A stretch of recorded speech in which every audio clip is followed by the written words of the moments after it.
Mathalul ladzina yunfiquna amwalahum fi sabilillahi kamathali habbatin ambatat sab'a sanabil fi kulli sunbulatin mi'atu habba wallahu yudha'ifu liman yasha wallahu wasi'un 'alim. Sampai ke ayat 263 sampai ke qaulun ma'ruf, ya, dan seterusnya. Lihat sini. Allah tawarkan satu amalan yang dengan ini bisa melipat gandakan sampai 700 kali. Ya, ada yang sifatnya pahala, ada yang lain-lain dan sebagainya. Ya, sederhana. Kalau Anda mau infak, mathalul ladzina yunfiquna amwalahum fi sabilillah.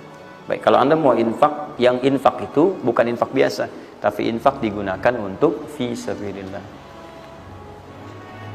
Fi sabilillah. Ini bukan zakatnya. Kalau zakat jelas sifatnya kewajiban.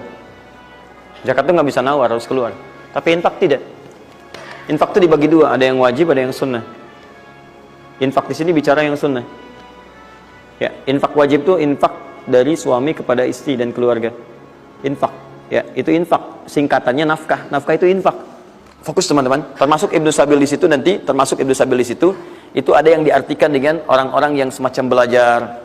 Ya, kalau di luar itu banyak yang kayak ngasih beasiswa ke orang yang belajar, yang sebagainya. Ada yang pengajar, ada yang macam-macam. Itu cepat juga itu.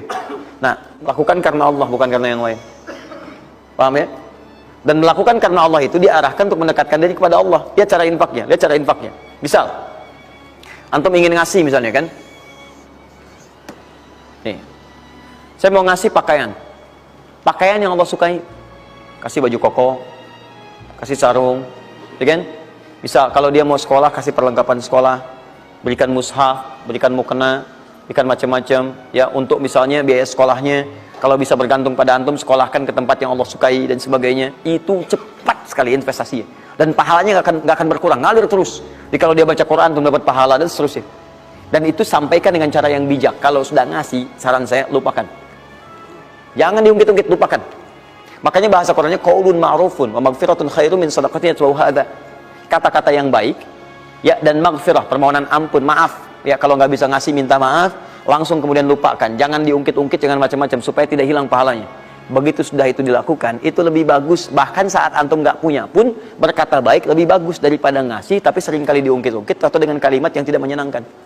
Dikasih kan, aduh mas terima kasih ya sudah dibantu gini-gini, nggak apa-apa. Itu kan rezeki cuma titipan dari Allah. Hak ibu juga, hak kita bersama. Ibu kan miskin, misalnya.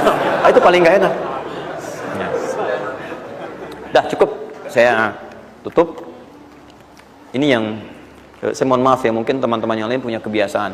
Saya tuh kalau ada ulama atau yang lain baik, saya contohkan dari sana. Tapi kalau nggak ada, atau ada pengalaman kita yang baik, yang kira-kira tidak menghadirkan perasaan yang berlebihan, saya bagi, mungkin antum bisa ikuti. Nah, saya coba membiasakan yang orang-orang dulu biasakan, guru-guru saya biasakan. Dan itu pengaruhnya sangat dahsyat. Kalau antum mau lebih cepat lagi, biasakan begini. Menerima pendapatan dari manapun, walaupun bukan gaji atau apapun, cobalah antum keluarkan dari situ, niatkan sebagai sedekah. Saya ulang ya, menerima berapa peser pun dari manapun pendapatan, coba antum keluarkan sebagai sedekah. Misal 2,5%, 5%, keluarkan aja, bagi siapa. Demi Allah saya katakan, begitu antum kerjakan itu karena Allah, maka Allah akan merawat anda dan menjadikan dunia kecil bagi anda. Apapun yang anda butuhkan ada dan kecil sekali.